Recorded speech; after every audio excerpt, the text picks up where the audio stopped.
One way, I'm a self-made player with the support of my father here.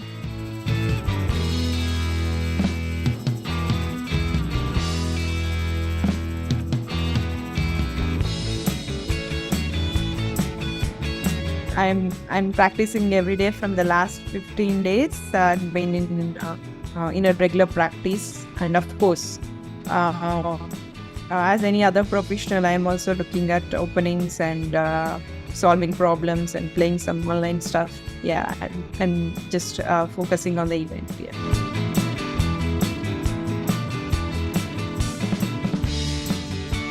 It's a great step, and also they have invited players from different times. Like we have Pierre Kravling, who is the most experienced player, and at the same time Vaishali, the youngest participant. So, and the Chinese world champion Chu Wenchun and Li Tianli, of course Chukana and myself. So this is one of the most interesting tournaments with a different format. Even the time controls, and if it's a draw, you need to play this Armageddon. So this is for the first time. I'm also going to experience it. So I hope I'll enjoy the event.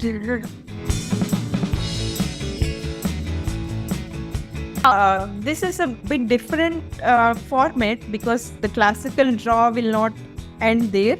You need to play the Armageddon, and you don't have a chance to be too solid also.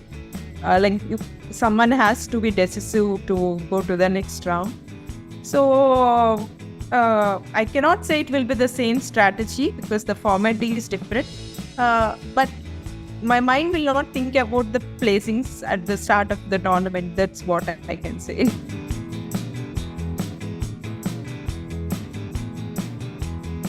No, not really. Of course, we speak in general, but not about the tournaments or these kind of a preparation things. Because at the end of the day, everyone is a competitor, right? Like we have to play each other.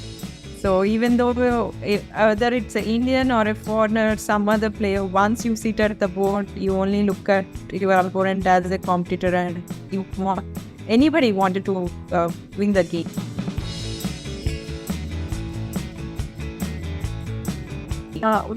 Before the tournament, I kind of worked for around 1.5 months completely on chess.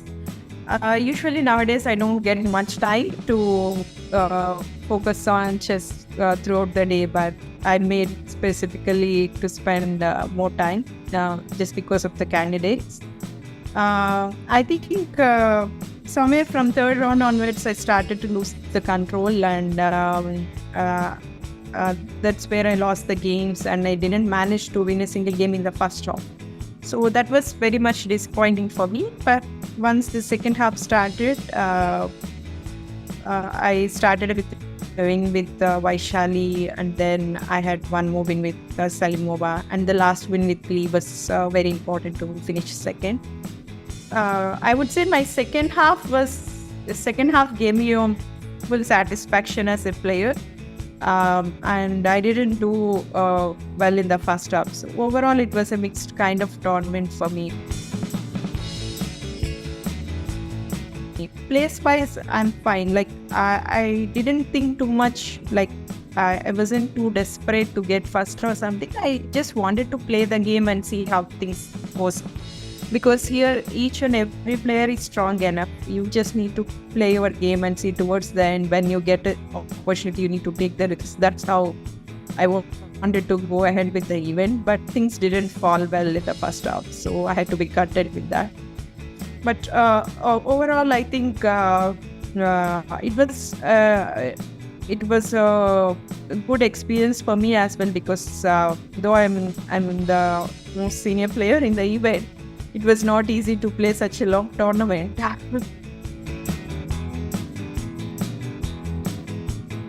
think during the younger days, for the girls, it's very important to play in open section more often.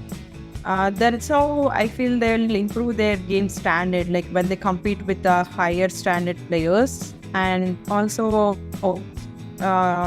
probably it's not very much required to play all these women-based tournaments. Uh, Unless they wanted to focus on winning some tournament or aiming at some prize fund side kind of a things.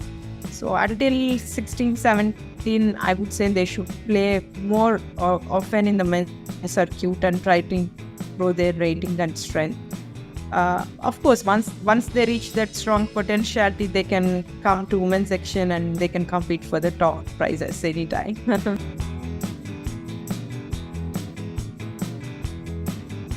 I still remember when I played my first World Youth Championship, I used to carry notebooks, so the photocopy books of opening preparations on. So I don't even have a laptop at the time. So we used to make some opening ideas from different books, and I used to get a photocopy of those openings. That's how I used to prepare for the game.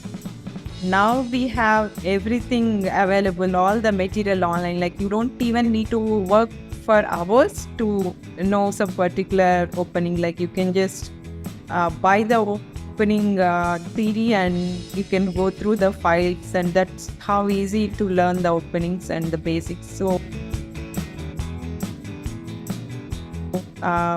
there is a lot of material available, and the online platform has given a lot of opportunities to gain a practical experience. I think these two factors have had a very drastic change, and also the involvement of chess agents were much higher now. Like nowadays the preparation depth is quite high, and also the number of tournaments and the opportunities. And for example, even this Norway tournament having the same prize pool for both men and women is something very different from other tournaments. So that way, the chess is like improving further.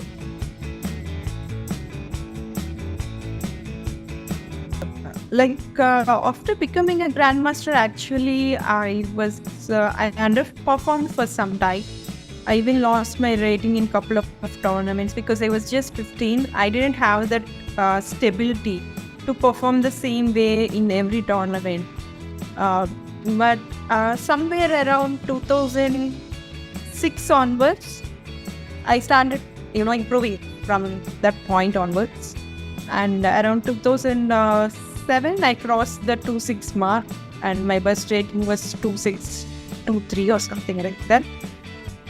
I also won some international open tournaments in 2007. I think that was the peak of my career as a player. I was having my best rating and doing well. Personally, I felt having my father as a trainer, it really helped me a lot. Because it's not just about chess, but as he knows me, how I think, how is my psychology and my attitude. So it was quite easy for him to suggest some at the crucial points on how I should react and all. So that way I think that combination helped us a lot to succeed. I haven't gone for any foreign trainers. From my childhood, he was my trainer. I only had a training before the candidates from the foreign grandmasters. So I was like one way. I'm a self-made player with the support of my father here.